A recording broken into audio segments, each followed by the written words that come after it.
নমস্কার, আমাদের কৃষ্ণা টক্স বাংলা চ্যানেলে আপনাদের স্বাগতম। আজকের আলোচনা, তুমি এত ক্লান্ত কেন? জীবনের পথে আমরা যৌবনে ছিলাম উজ্জ্বল, কিন্তু সময়ের সাথে সাথে শরীর ক্লান্ত হয়, মুখের সৌন্দর্য ম্লান হয়, মনে জমে দুঃখ। ভগবান শ্রীকৃষ্ণ গীতায় বলেন, দ্বিতীয় অধ্যায় 22 নম্বর শ্লোক, যেমন মানুষ পুরনো পোশাক ফেলে নতুন পোশাক পরে, তেমনি আত্মা পুরনো শরীর ত্যাগ করে নতুন দেহ গ্রহণ করে। শ্রীমদ্ভাগবত বলে, এই দেহ ক্ষণস্থায়ী, কিন্তু আত্মা ভগবানের চিরন্তন অংশ। রামায়ণে শ্রীরাম শিক্ষা দেন, যে ভগবানের আশ্রয় নেয় তার অন্তরে শান্তি নেমে আসে। মহাভারতে ভীষ্ম পিতামহ শয্যাশায়ী হয়েও জ্ঞানের আলো বিলিয়েছিলেন, এটাই প্রমাণ, দেহ ক্লান্ত হলেও আত্মা কখনো নিঃশেষ হয় না।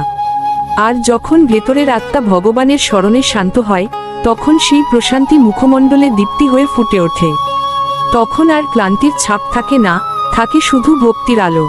জয় শ্রীকৃষ্ণ।